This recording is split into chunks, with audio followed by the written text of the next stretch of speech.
हमारे पौराणिक ग्रंथों में शनिदेव को तेल चढ़ाने के बारे में कहा गया है। शताब्दियों से लोग हर शनिवार को शनिदेव पर तेल चढ़ाते आ रहे हैं। मान्यता है कि ऐसा करने पर शनि की साढ़ेसाती और ढिया से मुक्ति मिलती है। किंतु शनिदेव को तेल चढ़ाने के पीछे एक पौराणिक कथा भी है जो रामायण से संबंधित है। एक कथा के अनुसार शनिदेव को महादेव ने सभी के कर्मों के हिसाब से उन्हें फल देने का दायित्व सौंपा। इससे शनिदेव का महत्व तीनों लोकों में बढ़ गया। उनका बल तो अथाह था ही, उनकी वक्र दृष्टि से तो देवता भी घबराते थे। अपने इसी अतुल सामर्थ्य के कारण शनिदेव के मन में अहंकार आ गया कि इस त्रिलोक में उनसे शक्तिशाली कोई और नहीं है। उसी अहंकार में शनिदेव अपने लिए कोई योग्य प्रतिद्वंदी खोजने लगे। किंतु शनिदेव से बैर भला कौन ले? बहुत खोजने पर भी उन्हें कोई प्रतिद्वंदी नहीं मिला। इसी विषय में शनिदेव ने देवर्षि नारद से पूछा तो उन्होंने बताया कि आपके योग्य प्रतिद्वंदी तो केवल केसरी नंदन हनुमान ही हैं। यह सुनकर शनिदेव तत्काल मृत्युलोक पहुंचे और हनुमान जी को ढूंढने लगे। बहुत खोजने के बाद उन्हें पवनपुत्र हनुमान एक निर्जन स्थान पर श्रीराम का जाप करते हुए दिखाई दिए। हनुमान जी को अपने समक्ष देखकर शनिदेव ने उन्हें युद्ध के लिए ललकारा। इस पर हनुमान जी ने उन्हें प्रणाम करते हुए कहा कि हे शनिदेव, आप तो मेरे लिए पूज्य हैं। आप मेरे गुरु भगवान सूर्यनारायण के पुत्र भी हैं, इस कारण से भी आप मेरे लिए आदरणीय हैं। इसके अतिरिक्त मुझे ध्यान नहीं आता कि मैंने आपका कभी कोई अहित किया हो। फिर आप क्यों मुझसे युद्ध करना चाहते हैं?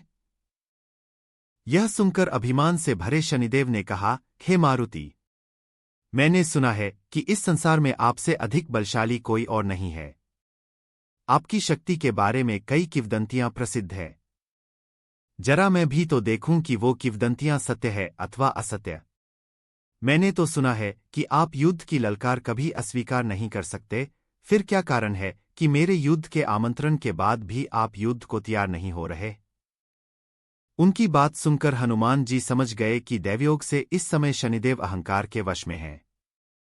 उन्होंने उन्हें टालने के लिए कह दिया कि वे उनसे युद्ध अवश्य करेंगे, किंतु उनकी पूजा समाप्त होने तक वे प्रतीक्षा करें। शनिदेव धैर्यपूर्वक हनुमान जी की पूजा समाप्त होने की प्रतीक्षा करने लगे। किंतु बजरंगबली तो एक बार यदि राम नाम का जाप आरंभ करते थे तो सब कुछ भूल जाते थे। वही हुआ और वे श्रीराम के जाप में ही मग्न हो गए। उधर बहुत देर प्रतीक्षा करने के बाद शनिदेव का धैर्य चूक गया। वे बार बार हनुमान जी को युद्ध के लिए ललकारने लगे।